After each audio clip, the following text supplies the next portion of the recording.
Hello everyone, warm welcome to my channel Learn and Upturn. In our today's video, this is going to be a Q&A session about B.Ed. मैंने B.Ed से related 4 to 5 videos अपनी channel पर upload करी हैं जो कि बहुत important हैं जो लोग B.Ed करना चाहते हैं उनके लिए। उससे रिलेटेड मुझे बहुत सारी क्वेश्चंस, बहुत सारी डाउट्स, बहुत सारी क्वेरीज आई हैं। तो आज के इस वीडियो में मैं उन्हीं डाउट्स, क्वेरीज और जो क्वेश्चंस हैं आपके माइंड में उससे रिलेटेड एक Q&A सेशन करने जा रही हूँ जो कि क्वेश्चन एंड आंसर सेशन होने वाला है, जिसमें मैंने आपके मल्टीपल क्वेश्चंस को पिक किया है और उसकी आंसर्स मैं आपको आज के इस वीडियो में दूँगी। कुछ टॉपिक्स ऐसी भी हैं जिस पे मैं डिटेल्ड में वीडियो बनाऊँगी बिकॉज शॉर्ट में बनाने से शायद आपकी कन्फ्यूजन क्लियर ना हो, बट फिर भी मैं अभी आपको थोड़ी बहुत हिंट कर दूँगी। और अगर आपको B.Ed से रिलेटेड किसी भी टॉपिक पर डिटेल्ड वीडियो चाहिए या अगर इस Q&A सेशन से आपकी क्वेरीज या कन्फ्यूजन क्लियर नहीं हो पा रही हैं B.Ed को लेकर, तो आप मुझसे कमेंट सेक्शन में पूछ सकते हैं। जो भी आपकी डाउट्स एंड क्वेरीज हैं मैं डेफिनेटली रिप्लाई करूँगी वहाँ। तो विदाउट एनी फर्दर डिले इस वीडियो को शुरू करते हैं।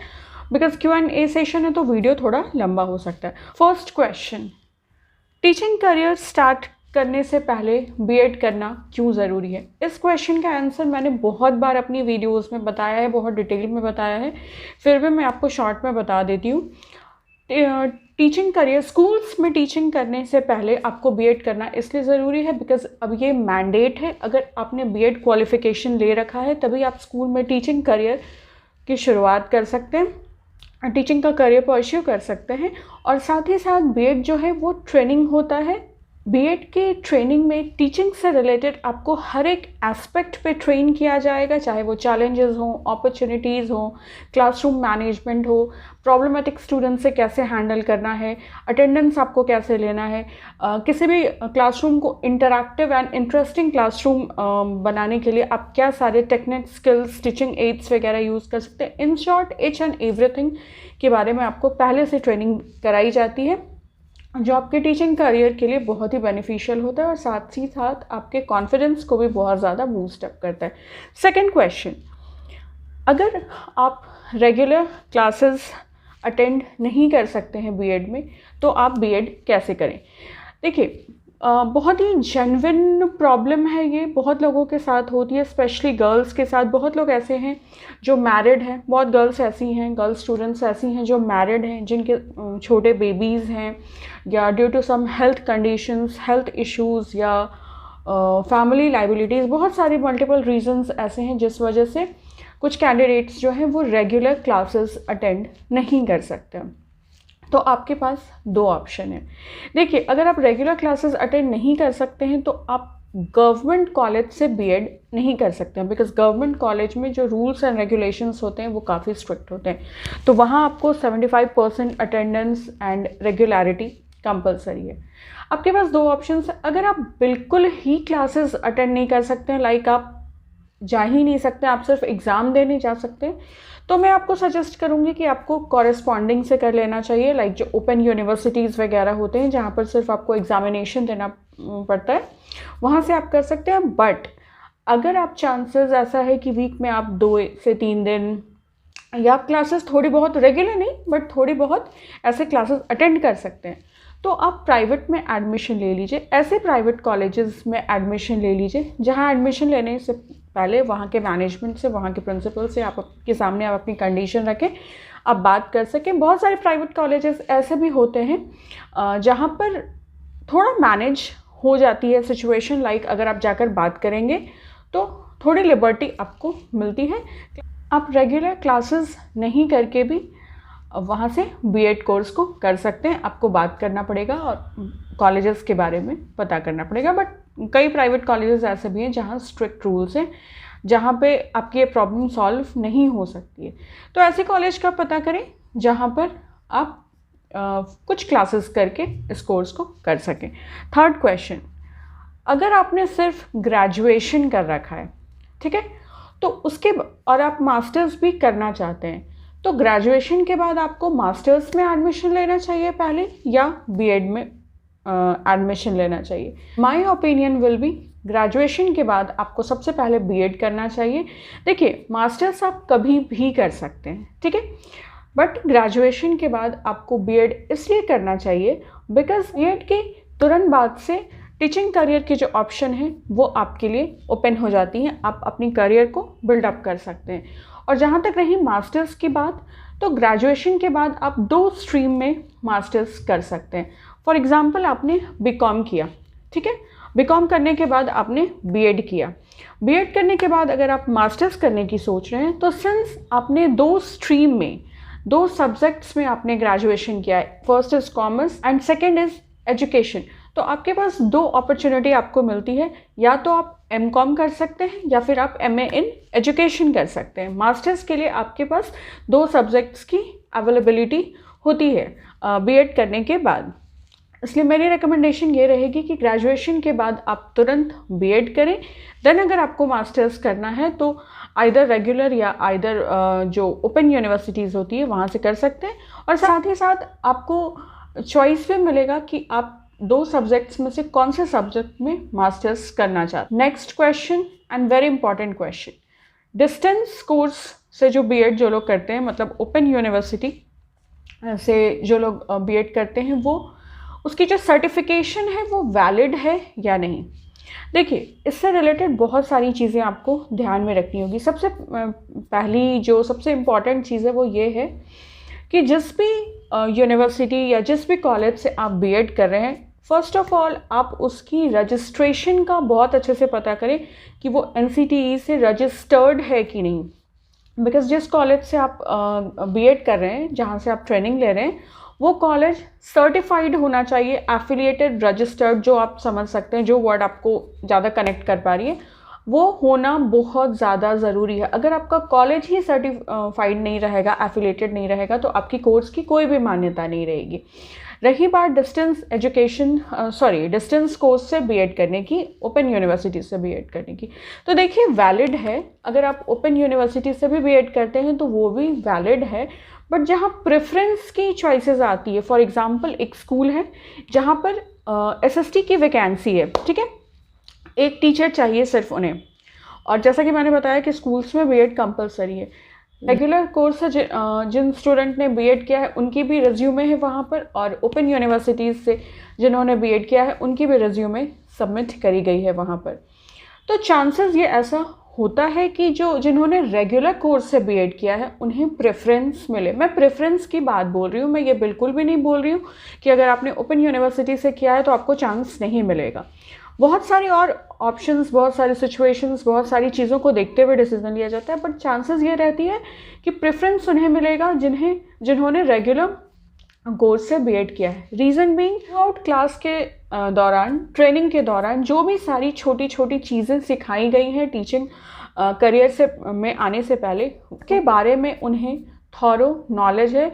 एंड मोस्ट इम्पॉर्टेंट थिंग, वो लोग टीचिंग प्रैक्टिस में गए, माइक्रो टीचिंग किया है उन्होंने, एंड देन वो लोग किसी पार्टिकुलर स्कूल में जाके एक पार्टिकुलर डेज एंड मंथ्स के लिए उन्होंने पढ़ा रखा है। तो इसलिए ऐसा माना जाता है कि उनके पास ज़्यादा एक्सपीरियंस है। बिकॉज किसी चीज़ को जब आप परफॉर्म करते हो टीचिंग करियर में आने से पहले, जब आप टीचिंग प्रैक्टिस में जाते हो, तो आप में कॉन्फिडेंस आ जाती है, आपको पता होता है आपको क्लास कैसे टैकल करना है, सब्जेक्ट्स को कैसे पढ़ाना है, तो टीचिंग करियर में उसका बेनिफिट मिलता है आपको। नेक्स्ट क्वेश्चन, बीएड के लिए पोस्ट ग्रेजुएशन कंपलसरी है या नहीं? नहीं, बीएड के लिए पोस्ट ग्रेजुएशन कंपलसरी नहीं है। अगर आप पोस्ट ग्रेजुएशन है तो कोई प्रॉब्लम नहीं होगी आपको, उस वजह से कि आपने पोस्ट ग्रेजुएशन कर रखा है फिर आप सोच रहे हैं कि आपको बीएड करना चाहिए कि नहीं, बिल्कुल करना चाहिए। बट बीएड के लिए जो कंपलसरी एलिजिबिलिटी होती है वो ग्रेजुएशन की होती है। किसी भी स्ट्रीम से आपने ग्रेजुएशन किया हुआ हो, चाहे वो साइंस, आर्ट्स एंड कॉमर्स हो, देन उसके बाद आप बीएड कर सकते हैं। पोस्ट ग्रेजुएशन आपने कर रखा है तो वो आपके लिए एडिशनल बेनिफिट है, बट जो मैंडेट है वो ग्रेजुएशन है। नेक्स्ट क्वेश्चन, फिर से वही क्वेश्चन है, benefits after doing BEd. Benefits बहुत सारे हैं, आपकी पढ़ाने की स्किल्स जो होती है उसमें एनहांसमेंट होता है, टीचिंग जो स्ट्रैटेजीज़ होती हैं, टीचिंग एड्स होती है, classroom management, classroom involvement, student centric involvement कैसे क्रिएट करते हैं, इन सारी चीज़ों के बारे में आपको बहुत ज़्यादा नॉलेज होता है। आपको स्टूडेंट साइकोलॉजी समझ में आने लगती है कि बहुत ज़्यादा जो इंटेलिजेंट स्टूडेंट है या बहुत ज़्यादा जो प्रॉब्लमेटिक स्टूडेंट है या बहुत जो स्लो लर्नर्स हैं, उनके साथ आपको डील कैसे करना है, टैकल कैसे करना है। इन शॉर्ट, आप टीचिंग के करियर में बिल्कुल भी फ्रेशर नहीं रहते हैं, आप एक अच्छी खासी एक्सपीरियंस गेन करके टीचिंग का करियर परस्यू करते हैं। Next question, how to select subjects in BEd, very important question. और इस टॉपिक पे जो आपका मेथड पेपर होता है कि सब्जेक्ट्स कौन से मिलेंगे आपको, इस पे मैं डिटेल्ड वीडियो बनाऊंगी बहुत जल्द। फिलहाल अभी यहाँ पर तो शॉर्ट में देख लेते हैं। देखिए, जिस भी सब्जेक्ट से आपने ग्रेजुएशन किया है, ठीक है, फॉर एग्जाम्पल अगर आपने फिजिक्स ऑनर्स लिया था, ऑनर्स आप समझ रहे हो, ग्रेजुएशन में आपका एक ऑनर्स पेपर होता है। फॉर एग्जाम्पल मैंने फिज़िक्स ऑनर्स से ग्रेजुएशन किया है, ठीक है, तो फिज़िक्स मेरा जो है वो मेन पेपर हो गया। सिंस वो ऑनर्स पेपर है तो फिज़िक्स मेरा मेन पेपर हो गया। बट फिज़िक्स के अलावा भी मेरे कुछ और पेपर्स रहे होंगे ग्रेजुएशन में, फॉर एग्जांपल केमिस्ट्री हो गया, मैथ्स हो गया, ठीक है। तो जिस सब्जेक्ट में आपने ऑनर्स किया है वो सब्जेक्ट आपका फर्स्ट मेथड बन जाता है। एंड अपार्ट फ्रॉम दैट बाकी के जो सब्जेक्ट्स हैं जैसे केमिस्ट्री और मैथ्स मैंने बताया, तो उसमें से कोई एक पेपर आपका सेकंड मेथड पेपर बन जाएगा बीएड में। मेथड पेपर कहने का मतलब उस सब्जेक्ट्स को आप पढ़ाएंगे जब आप टीचिंग प्रैक्टिस करने के लिए स्कूल में जाएंगे, तो या फिर अपने कॉलेज में ही जब आप माइक्रो टीचिंग करेंगे तो उन सब्जेक्ट्स को आप पढ़ाएंगे। कई बार ऐसा होता है कि कुछ सब्जेक्ट्स जो होते हैं वो बीएड कॉलेजेस के पास अवेलेबल नहीं होते, ठीक है। फॉर एग्जांपल अगर फिज़िक्स बीएड ऐसा हो बिल्कुल भी नहीं होगा कि फ़िज़िक्स बीएड कॉलेज के पास अवेलेबल नहीं होगा, मतलब फ़िज़िक्स के टीचर नहीं होंगे वहाँ। मैं एक एग्जांपल के थ्रू समझा रही हूँ। अगर सपोज़ कर लीजिए कि बीएड कॉलेज के पास फ़िज़िक्स पढ़ाने के लिए कोई टीचर नहीं है या फ़िज़िक्स सब्जेक्ट्स वहाँ पे नहीं है, तो आपके जो मेथड पेपर्स हैं वो केमिस्ट्री एंड मैथ्स हो जाएंगे। मैं फिर से बोल रही हूँ, ये एक एग्जाम्पल है, बट होता यही है कि ऑनर्स पेपर जो है वो आपका फर्स्ट मेथड पेपर बन जाता है। एंड साथ में आपके जो भी और पेपर्स रहे होंगे उसमें से कोई एक पेपर जो है वो सेकंड मेथड पेपर बन जाता है। जिस कॉलेज में आप एडमिशन लेने जाएंगे, जब आप वहाँ पर बताएंगे कि आपने पार्टिकुलर सब्जेक्ट में ग्रेजुएशन कर रखा है, तो वो लोग आपको ऑप्शंस बताएंगे कि उनके पास क्या क्या ऑप्शंस हैं, ठीक है। फॉर एग्जांपल मैं कॉमर्स से हूँ, ठीक है, मेरा अकाउंट्स ऑनर्स था ग्रेजुएशन में। तो अकाउंट्स के अलावा मैंने और क्या क्या सब्जेक्ट स्टडीज़ करी हैं, बिजनेस स्टडीज़ थी मेरी, स्टैटिस्टिक्स थी, इकोनॉमिक्स थी। तो मेरा जो फर्स्ट मेथड पेपर था वो कॉमर्स हो गया, ठीक है, कॉमर्स हो गया मेरा फर्स्ट मेथड पेपर।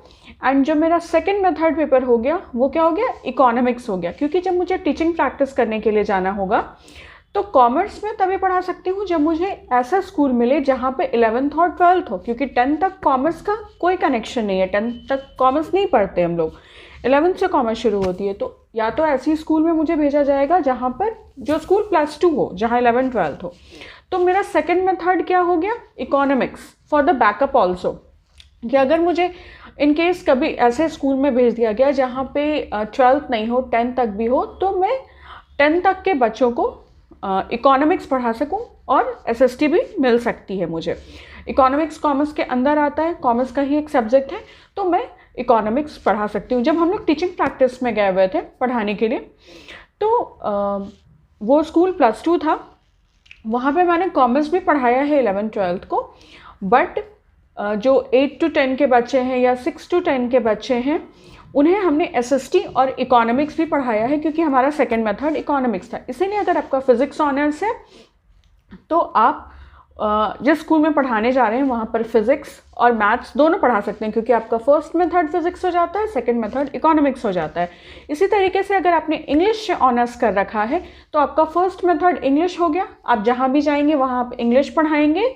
और सेकंड मेथड जो आपका हो गया वो या तो पॉलिटिकल साइंस हो जाएगा या तो हिस्ट्री हो जाएगा, जो भी आपने सेलेक्ट किया या जो भी सीट्स की अवेलेबिलिटी होती है। बेसिकली बीएड में सीट्स की अवेलेबिलिटी होती है, लाइक कॉमर्स में मान लीजिए 5 स्टूडेंट को सिर्फ लेना है, फिज़िक्स के लिए सिर्फ 10 सीट्स अलॉटेड है, मान लीजिए इकोनॉमिक्स के लिए सिर्फ 20 सीट्स अलॉटेड है, तो उसके अकॉर्डिंगली आप उसमें एडमिशन लेते हैं। कई बार ऐसा भी होता है कि आपने फिज़िक्स ऑनर्स किया तो है, मैथ्स भी आपके पेपर रहे हैं, केमिस्ट्री भी आपके पेपर रहे हैं, बट जिस कॉलेज में आप एडमिशन लेने के लिए जा रहे हैं बीएड जिस कॉलेज में जा रहे हैं वहाँ पे जो फिज़िक्स को लेकर जितनी सीट्स हैं वो ऑलरेडी फिल हो चुकी हैं, जो फिज़िक्स के लिए जो भी सीट वहाँ पे वैकेंट थी वो भर चुकी हैं, ठीक है।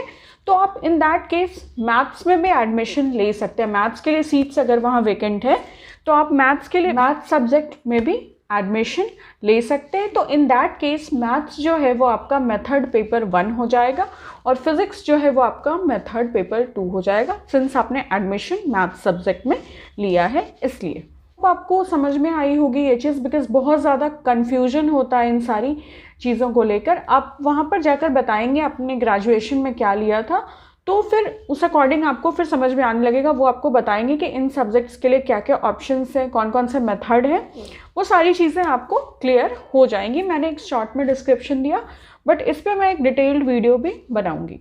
नेक्स्ट क्वेश्चन जो इसी क्वेश्चन से काफ़ी ज़्यादा रिलेटेड है, what to teach in teaching practice. देखिए टीचिंग प्रैक्टिस क्या होता है, बहुत लोग इस बारे में भी कंफ्यूज रहते हैं। तो बीएड के कोर्स के दौरान आपको किसी पार्टिकुलर स्कूल में भेजा जाता है, आइदर फॉर मंथ और 40 डेज़। हम लोग 40 डेज़ के लिए गए थे अपने बीएड कोर्स में। वहाँ पर आपको जाकर स्टूडेंट्स को पढ़ाना होता है। ये टीचर बनने से पहले आपको पढ़ाने की एक्सपीरियंस मिल जाए, आपको आपके अंदर से जो हेजिटेशन है वो ख़त्म हो जाए, आपको समझ में आए कि आपको कैसे पढ़ाना है। इसके लिए आपको पढ़ाने के लिए भेजा जाता है फॉर गेनिंग एक्सपीरियंस, ठीक है। तो आप वहाँ पर क्या पढ़ाएंगे, जैसा कि मैंने इसके पहले वाले क्वेश्चन में आपको बताया कि जिस भी सब्जेक्ट में आपने ऑनर्स किया है ज़्यादातर लोग के लिए मेथड पेपर वही होता है। तो ग्रेजुएशन में जो आपके सब्जेक्ट्स हैं वही सब्जेक्ट्स आप जाकर वहाँ पर टीचिंग प्रैक्टिस में पढ़ाएंगे। जो आपका मेथड 1 एंड मेथड 2 पेपर होगा वो आप जाकर वहाँ पढ़ाएंगे। जैसे मैंने कॉमर्स से ग्रेजुएशन किया है, तो कॉमर्स मेरा मेथड 1 हो गया एंड कॉमर्स में ही सब्जेक्ट्स होते हैं, अकाउंट्स हो गए, बीएसटी हो गए, इकोनॉमिक्स हो गए। तो इकोनॉमिक्स जो हो गया वो मेरा मेथड 2 हो गया। तो स्कूल में मैंने कॉमर्स पढ़ाया था और इकोनॉमिक्स पढ़ाया था। जो इंग्लिश ऑनर्स के स्टूडेंट्स हैं जिन्होंने ग्रेजुएशन में इंग्लिश ऑनर्स कर रखा है, वो अगर जाते हैं पढ़ाने के लिए तो इंग्लिश जो है उनका मेथड 1 हो जाएगा। इंग्लिश में जिन्होंने एडमिशन लिया है, इंग्लिश ऑनर्स था जिनका, वो इंग्लिश पढ़ाएंगे वहाँ पर जाकर। और उनका मेथड 2 उन्हें जो भी मिला हो बीएड कॉलेज के द्वारा, आइदर वो पॉलिटिकल साइंस हो गया या हिस्ट्री हो गया, तो वो इंग्लिश और आइदर हिस्ट्री और आइदर पॉलिटिकल साइंस यानी कि सिविक्स जो होता है वो पढ़ाएंगे। टीचिंग प्रैक्टिस जिस स्कूल में उन्हें भेजा जाएगा पढ़ाने के लिए वहाँ पर जाकर पढ़ाएंगे। उसी तरीके से फिज़िक्स में किसी ने एडमिशन लिया है, अगर फिज़िक्स ऑनर्स है किन्हीं का, तो वो फिज़िक्स और मैथ्स पढ़ाएंगे उस पर्टिकुलर स्कूल में जाकर। या मैथ्स ऑनर्स किसी का है तो मेथड 1 उनका मैथ्स हो जाएगा और मेथड 2 पेपर जो है वो फिज़िक्स हो जाएगा। उसी तरीके से बायोलॉजी में अगर किसी ने ऑनर्स का रखा है तो मेथड 1 आपका बायो हो जाएगा और मेथड 2 जो है वो कॉलेज के अकॉर्डिंग जो भी आपको मिले, होम साइंस या जो सारे भी सब्जेक्ट्स की अवेलेबिलिटी है वो आपको मिल जाएगी। नेक्स्ट बहुत इंपॉर्टेंट क्वेश्चन आता है, वो आपको पढ़ाने में आ जाके। नेक्स्ट बहुत इंपॉर्टेंट क्वेश्चन आता है कि टीचिंग प्रैक्टिस में स्कूल्स कैसे अलॉट किए जाते हैं। तो देखिए बेसिकली कोशिश ये की जाती है कि आपकी जो होम एड्रेस है उसके आसपास जो स्कूल है वो आपको अलॉट करी जाए पढ़ाने के लिए जाने के लिए। मतलब नियर बाई जो हो, नियर बाई डिस्टेंस पे जो भी स्कूल्स हो वो आपको अलॉट करी जाए, जहाँ पर जाकर आप अपनी टीचिंग प्रैक्टिस जो है वो कर सकें। सारे जो बीएड के ट्रेनीज़ होते हैं कॉमर्स के स्टूडेंट्स को छोड़कर बाकी जो और जितने भी बीएड के ट्रेनीज़ होती हैं उनके लिए 10th क्लास तक जो भी स्कूल है जो 10 तक हो वहाँ पर मोस्ट प्रोबेबली उन्हें भेजा जाता है। बट कॉमर्स वालों के लिए कोशिश ये रहती है स्कूल वालों की, बीएड कॉलेज वालों की, कि उन्हें ऐसे स्कूल में भेजा जाए जो +2 हो, ठीक है, जहाँ पर कॉमर्स के स्टूडेंट्स हो। Since commerce 11th and 12th में ही पढ़ाया जाता है तो ऐसे स्कूल में भेजा जाए जहाँ पर कॉमर्स हो। और अगर इन एनी केस अगर स्कूल्स अवेलेबल नहीं हैं जहाँ पर कॉमर्स की पढ़ाई होती है, 11th 12th है वहाँ पर, तो आपके पास सेकेंड मेथड ऑप्शन हमेशा अवेलेबल है। आप इकोनॉमिक्स, फिर जो भी आपको 10 तक का स्कूल मिला है वहाँ पर आप इकोनॉमिक्स पढ़ा सकते हैं। Next question and most important question of this Q&A session regarding BEd. BEd कौन से कॉलेज से करनी चाहिए, गवर्नमेंट कॉलेज से या प्राइवेट कॉलेज से? देखिए, बहुत सारी चीज़ें, बहुत सारे फैक्टर्स डिपेंड करती हैं। ये इस क्वेश्चन को हम ऐसे भी ले सकते हैं कि difference between government college and private college. देखिए, एज सच कोई डिफरेंस नहीं होती है गवर्नमेंट कॉलेज से अगर आप बीएड कर रहे हो या प्राइवेट कॉलेज से बीएड कर रहे हो। पढ़ाई सेम है, कंटेंट सेम है, सिलेबस सेम है, ट्रेनिंग दोनों जगह करनी होती है। टीचिंग प्रैक्टिस के लिए आपको दोनों जगह, दोनों में से जहाँ पे भी आपने एडमिशन लिया है, गवर्नमेंट या प्राइवेट, दोनों जगह के स्टूडेंट्स ही जाते हैं। सर्टिफिकेशन में भी एज सच कोई डिफरेंस नहीं होती है। बहुत लोगों को ऐसा लगता है कि गवर्नमेंट से जिन्होंने बीएड किया है वो बहुत ज़्यादा कुछ, उन सर्टिफिकेशन जो है वो बहुत ज़्यादा मायने रखता है, प्राइवेट से जिन्होंने किया है वो उतना मायने नहीं रखता। ऐसा कुछ भी नहीं है। जिन्होंने गवर्नमेंट से बीएड किया है उनकी जो सर्टिफिकेशन है वो भी उतनी ही वैलिड है जितना कि प्राइवेट कॉलेज से जिन्होंने बीएड किया है उनकी है। तो कोर्स का वैल्यू जो है, इम्पॉर्टेंस है, वो दोनों कोर्स में बराबर है। कुछ चीज़ें ऐसी हैं जो गवर्नमेंट बीएड कॉलेजेस वालों को एडिशनल बेनिफिट के तौर पर मिलती हैं। उनमें से फर्स्ट चीज़ ये है कि सबसे मेजर जो डिफरेंस होता है गवर्नमेंट कॉलेज या प्राइवेट कॉलेज से बीएड करने का, वो होता है फ़ीस स्ट्रक्चर। गवर्नमेंट कॉलेजेस की जो फ़ीस होती हैं वो as compare to private college बहुत बहुत ज़्यादा कम होती हैं। लाइक गवर्नमेंट की जो फ़ीस होती हैं उससे प्राइवेट की फ़ीस डबल या कई बार डबल से भी ज़्यादा होती हैं। एक रूल ऐसी आई थी कि सारे कॉलेजेस और सारे सब्जेक्ट्स जो होते हैं बीएड के, जो सब्जेक्ट वाइज सीट्स अवेलेबिलिटी कराई जाती हैं, और जितने भी बीएड कॉलेजेस हैं गवर्नमेंट और प्राइवेट, सबकी फ़ीस को इक्वल किया जाएगा। मतलब वो जो फ़ीस स्ट्रक्चर में जो डिफरेंस, ह्यूज डिफरेंस होता है, उसको ख़त्म करने के लिए। बट आई डोंट थिंक कि ये जो रूल आया था वो इम्प्लीमेंट हुआ है अभी तक, बिकॉज मेरी एक सब्सक्राइबर ने मुझसे ये चीज़ पूछा था और मेरे ध्यान में ऐसा था कि ये रूल ऑलरेडी इम्प्लीमेंट हो चुका है, क्योंकि हमारे बाद ये रूल इम्प्लीमेंट होने वाला था। बट आई डोंट थिंक, जहाँ तक मुझे पता चल रहा है, आई डोंट थिंक ये रूल इम्प्लीमेंट हुआ। अभी भी गवर्नमेंट और प्राइवेट कॉलेजेस के फ़ीस स्ट्रक्चर में डिफरेंस है। तो फ़ीस स्ट्रक्चर जो है वो बहुत मेजर रोल क्रिएट करता है डिफरेंस में, बिकॉज जो प्राइवेट कॉलेजेस की फ़ीस होती है वो कई बार, ऐसा कह सकती हूँ मैं कि सबके अफोर्डेबिलिटी के रिच में नहीं है। मतलब हर कोई अफोर्ड नहीं कर सकता। कई बार कुछ बीएड कॉलेजेस के कुछ सब्जेक्ट्स के फ़ीस इतनी ज़्यादा है। नेक्स्ट ये हो जाता है कि गवर्नमेंट कॉलेजेस जो होते हैं वहाँ पे रूल्स रेगुलेशंस, लाइक कॉलेज आपको जिस टाइम पे पहुँचना है या लीव वगैरह को लेकर बहुत ज़्यादा स्ट्रिक्टनेस होती है। प्राइवेट कॉलेजेस में ये चीज़ में थोड़ी लिबर्टी आपको दी जाती है। लाइक ऐसा नहीं है कि वहाँ पे स्ट्रिक्टनेस या डिसिप्लिन नहीं होती, बट आपको थोड़ी लिबर्टी मिलती है। बट कुछ गवर्नमेंट कॉलेजेस ऐसे होते हैं जो बहुत ज़्यादा strict rules and regulations follow करते हैं। तो मैं अगर अपनी तरफ से कुछ सजेशन देना चाहूँगी तो मैं सिर्फ वो सजेशन देना चाहूँगी कि आप जिस भी कॉलेज में एडमिशन ले रहे हो, गवर्नमेंट या प्राइवेट में, गवर्नमेंट कई बार आउट ऑफ रिच हो जाता है, बिकॉज एग्ज़ाम्स का रिजल्ट आते आते गवर्नमेंट जो कॉलेजेस होते हैं वहाँ सीट फॉर्म फिल करने की जो डेट है वो निकल जाती है। देन आपके पास प्राइवेट ही ऑप्शन बचता है। तो जिस भी कॉलेज में आप एडमिशन ले रहे हो, आइदर इट इज़ गवर्नमेंट और आइदर इट इज़ प्राइवेट, आपको एफिलिएशन का बहुत अच्छे तरीके से पता करना है कि वो जो कॉलेज है वो प्रॉपरली एफिलिएटेड है या नहीं, रजिस्टर्ड है कि नहीं। बिकॉज अगर कॉलेज की मान्यता नहीं होगी, कॉलेज अगर सर्टिफाइड नहीं है, तो फिर आपके कोर्स का कोई वैल्यू नहीं रहेगा। आप अपना जो भी 1 या 2 साल का जो भी आपका कोर्स होगा, अब तो 2 साल है, वो वेस्ट चला जाएगा। इसलिए बहुत ध्यान से उस चीज़ के बारे में पता करें। नेक्स्ट क्वेश्चन मेरे पास आई थी, बीएड और DElEd, which is better? BEd, I would suggest BEd. जब आप ग्रेजुएशन कर लेते हैं या पोस्ट ग्रेजुएशन भी अगर आप हैं, तो आप उसके बाद बीएड में एडमिशन लीजिए। टीचिंग करियर में आपको ज़्यादा बेनिफिट मिलेगी। कॉमर्स के कुछ स्टूडेंट्स की क्वेश्चंस थी कि कॉमर्स के जो स्टूडेंट्स होते हैं उनके लिए टीचिंग सब्जेक्ट्स क्या क्या होते हैं।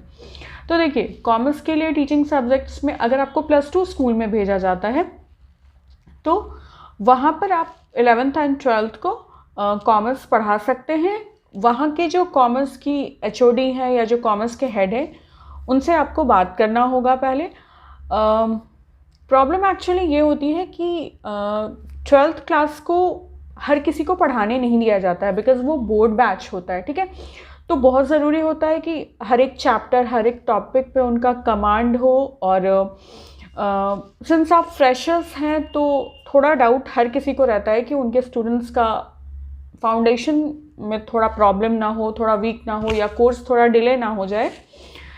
उतना एक्सपीरियंस नहीं होता ट्रेनीज़ को स्टार्टिंग में, तो वो उस अकॉर्डिंग वहाँ के जो HOD हैं वो आपको सब्जेक्ट्स देंगे।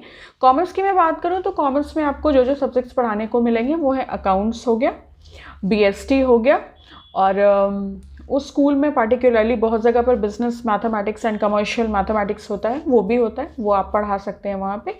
एंड इकोनॉमिक्स आप 11th-12th में भी पढ़ा सकते हैं। एंड देन जो जूनियर सेक्शंस होते हैं 9th-10th में भी आपको इकोनॉमिक्स पढ़ाने को मिलेगा। मैं अगर अपनी एक्सपीरियंस की बात करूं यहाँ पर, तो मुझे 12th में मिला था। मैंने 12th में अकाउंटेंसी, BST सारी चीज़ें सब्जेक्ट्स पढ़ाई हैं, बट मेरा प्रॉपर डेमो हुआ था। लाइक जो उनकी कॉमर्स की जो अकाउंट्स की टीचर हैं, उन्होंने प्रॉपर एक क्लास जज किया कि whether I am capable enough of handling board students or not, then उसके बाद उन्होंने क्लास दिया। कई बार अगर टीचर को लगता है कि आप 12th क्लास को हैंडल करने के लायक नहीं है, तो आपको फिर 11th में पढ़ाने को मिलेगा BST and accountancy, depending upon your knowledge and your teaching skills आपको अलॉट किए जाते हैं। तो कॉमर्स के subjects and economics. Last question, कुछ लोगों को कन्फ्यूजन थी कि माइक्रो टीचिंग क्या होता है। मैं इस पर भी बहुत डिटेल में वीडियो बहुत जल्द बनाऊंगी। देखिए, जब आप टीचिंग प्रैक्टिस में स्कूल में पढ़ाने जाते हैं, जो मैंने आपको बताया कि B.Ed के कोर्स में आपको पढ़ाना पड़ता है, तो उसके पहले आपसे प्रैक्टिस करवाई जाती है ताकि आप उस स्कूल में जाकर अच्छे से पढ़ा सकें। बिकॉज टीचिंग प्रैक्टिस के लिए भी आपको मार्क्स वगैरह मिलते हैं, जो आप उसके लिए फाइल्स वगैरह बनाते हैं। तो आपको उसके पहले आपको ट्रेन किया जाता है कि कैसे आपको स्कूल में जाना है, कैसे पढ़ाना है, कैसे टीचिंग एड्स बनाने हैं, कौन सी टीचिंग मेथड्स फॉलो आपको करनी है, या फिर छोटी छोटी बातों पे भी 3-4 क्लासेस होती हैं जो आपको समझाई जाती हैं। टीचिंग प्रैक्टिस के पहले आपको अपने B.Ed कॉलेज में ही अपने बैचमेट्स के साथ ही अपने क्लासमेट्स को स्टूडेंट्स कंसिडर करते हुए पढ़ाना पड़ता है प्रैक्टिस करने के लिए। लाइक जो जो सब्जेक्ट्स के स्टूडेंट्स हैं वो अलग अलग डिवाइड हो जाते हैं। लाइक जो आर्ट्स पढ़ाएंगे, आर्ट्स के स्टूडेंट अलग रूम में चले गए, कॉमर्स के स्टूडेंट्स अलग हो गए, इकोनॉमिक्स के अलग हो गए। अपने बैचमेट्स, अपने फ्रेंड्स और क्लासमेट्स को ही स्टूडेंट कंसिडर करके आपको उन्हें पढ़ाना है, और आपके सब्जेक्ट के जो गाइड हैं वो आपको वहाँ पर गाइड करेंगे कि आप कहाँ सही पढ़ा रहे हैं, क्या आपको इम्प्रूवमेंट की ज़रूरत है, क्या आप मतलब क्या चीज़ ऐसी हैं जो आप बहुत अच्छे से एक्सप्लेन कर रहे हैं, अप्रिशिएट करना, क्या टीचिंग एड्स आप यूज़ कर रहे हैं, क्या आपको यूज़ करनी चाहिए, कौन सी स्ट्रैटेजीज़ फॉलो करनी चाहिए। तो रिविजन कह सकते हैं इसको आप। एक्चुअल परफॉर्मेंस देने के पहले रिविजन करना होता है। जो आपके फ्रेंड्स हैं उन्हें आप स्टूडेंट्स कंसिडर करेंगे और एग्जैक्टली आप उसी तरीके से एज्यूम करके पढ़ाएंगे एज इफ आप अपने टीचिंग स्कूल वाले बच्चों को पढ़ा रहे हैं। वो होता है micro teaching. So that's all for my today's video, जिसमें मैंने काफ़ी हद तक कोशिश करी कि B.Ed कोर्स से रिलेटेड आपकी जो भी डाउट्स, क्वेरीज या जो भी कन्फ्यूजन्स हैं आपके माइंड में, उसको मैं क्लियर करने की कोशिश करूं। अगर फिर भी आपके माइंड में B.Ed से रिलेटेड कोई भी क्वेश्चंस है तो आप मुझसे कमेंट सेक्शन में पूछ सकते हैं, मैं डेफिनेटली वहां पर रिप्लाई करूंगी। और अगर आपको किसी भी टॉपिक पे वीडियो चाहिए हो B.Ed से रिलेटेड, आइदर वो सब्जेक्टिव B.Ed का जो सिलेबस होता है, जो कंटेंट होता है, उससे रिलेटेड भी वीडियोज़ मैं बनाऊँगी। जो सब्जेक्ट टॉपिक्स होते हैं उसमें भी अगर आपको स्पेसिफिक किसी टॉपिक पे वीडियो चाहिए तो आप वो बता सकते हैं, या अपार्ट फ्रॉम दैट अगर किसी भी टॉपिक पे आपको वीडियो चाहिए तो आप मुझे कमेंट सेक्शन में बता सकते हैं। मैं डेफिनेटली रिक्वेस्ट को कंसिडर करूँगी। Thank you so much for watching this video. Take very good care of yourself, stay safe, stay home, take care and bye.